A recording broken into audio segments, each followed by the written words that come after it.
铁面遮掩所横深，忧求萨载叹浮沉。一朝蒙冤现灵雨，圣谕疑云引乾坤。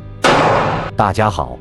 在下奇闻居士。在300多年前的法国，有这样一个人，他的一生都被锁在阴暗的牢房里，却住着堪比宫廷的豪华套房。他的饭菜必须由监狱长亲自侍奉，却连自己的名字都不能提及。他见人时必须戴上面具，一旦有人试图探寻他的身份，就会立刻消失，甚至在他死后，他用过的每一件物品都被彻底销毁，他住过的牢房被重新粉刷，就连他的尸体都被秘密掩埋。他到底是谁？是路易14的孪生兄弟，还是王室不可告人的私生子？为什么法国国王要不惜一切代价，也要隐藏他的存在？今天，让我们一同走进困扰欧洲300年的最大谜案，探寻这个关于权力与血脉的惊天秘密。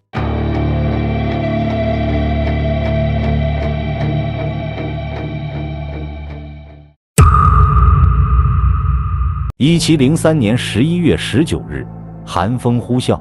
巴士底狱的高墙如同一座沉默的堡垒，见证了一位神秘囚徒的死亡。这位囚徒后来被称为铁面人，他的身份一直笼罩在谜团中，至今无人能解。34年，这个名字在法国历史中如幽灵般存在，令无数人猜测、探寻。铁面人并非一直戴着铁面具，实际上，他只有在与外界接触时才被强制佩戴面具，而这个面具，传说并非金属所制，而是由黑色布料做成。想象一下，一位身材高大、气质优雅的男子，脸上始终戴着遮掩身份的黑色面罩，令他的神秘感愈发浓烈。铁面人的囚禁生涯始于1669年，在被送往巴士底狱之前，他还辗转于皮内罗尔等多所监狱，他受到的待遇也充满了矛盾之处。一方面，他拥有独立的牢房，配备了精美的家具和餐具，狱卒长甚至要亲自为他送餐，并且在服侍他用餐时必须站立，不得入座，如同对待一位尊贵的客人。另一方面，他又被严格禁止与外界接触，不能透露自己的身份，不能谈论任何与自身经历相关的事情，甚至连自己的名字都不能提及。任何试图探寻他秘密的举动都会招致杀身之祸。在他去世后，所有与他有关的物品，包括家具、衣物、书籍等，都被彻底销毁，连他曾经生活过的牢房也被细心清理和粉刷，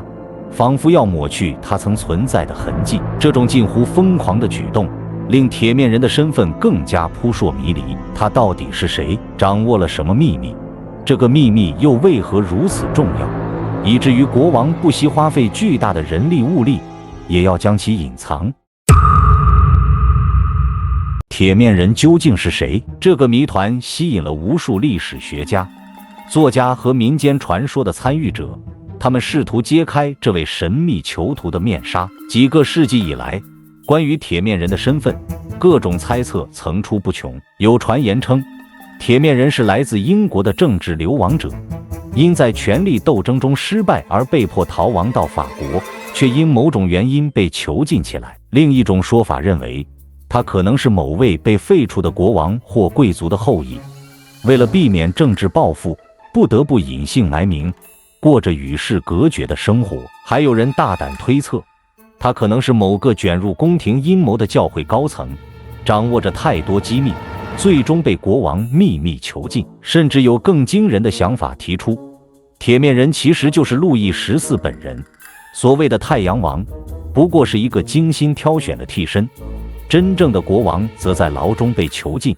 永远隐匿于人们的视线之外。其中最为人津津乐道的，莫过于路易14的兄弟说。有人认为他是路易14的私生子，也有人认为他是路易14的孪生兄弟。这个版本的故事充满了戏剧性。为了避免兄弟阋墙争夺王位，年幼的弟弟被迫戴上面具，被秘密囚禁起来。这个版本的故事后来被大仲马写入小说，并被多次改编成电影，使得孪生兄弟说深入人心。然而，尽管这些猜测都非常引人入胜，它们大多缺乏可靠的史料依据，更多的是人们的臆测和幻想。例如，如果铁面人真是路易14的私生子，按照当时的社会惯例，他应该会得到优厚的待遇，而不是被长期囚禁在暗无天日的牢笼里。而且，路易14本人的私生子并非罕见，他们大都获得了爵位、财产和尊贵的生活，绝不可能过上如此艰难的囚禁生活。而所谓的孪生兄弟说，也面临很大的问题。在那个年代，王室分娩过程通常由众多官员和医护人员见证，几乎不可能悄无声息地将一个孩子秘密囚禁，甚至隐瞒身份数十年之久。随着历史学家们深入研究铁面人的故事，谜团开始有了解开的曙光。在现代的研究中，一个新的名字逐渐浮出水面——尤斯塔什多热。这个名字的出现，让许多学者认为他极有可能就是那个被遗忘在历史中的神秘囚徒，那个被剥夺姓名、身份，甚至面容被遮掩的铁面人。这一线索的发现并非偶然。法国的一些军事档案揭示了重要的信息。在这些尘封已久的信件中，路易14的陆军大臣卢福瓦多次指示，要求特别监视一位名叫尤斯塔什多热的囚犯，并对他采取极为严格的保密措施。信件中详细记录了对尤斯塔什日常生活的关注，从饮食起居到活动安排，每个细节都要求高度保密。更重要的是，卢福瓦强调，任何人不得与尤斯塔什私下接触，也不能让他透露关于自己的一丝一毫。这种严密的措施与铁面人所受到的特殊待遇如出一辙，令学者们不禁怀疑，这是否意味着尤斯塔什多热和铁面人之间存在某种不可忽视的联系？尤斯塔什多热的身份并不显赫，他曾是枪骑队长弗朗索瓦多热德卡瓦的儿子，家族与路易14的母系有血缘关系。尤斯塔什本人是一个声名狼藉的浪荡子，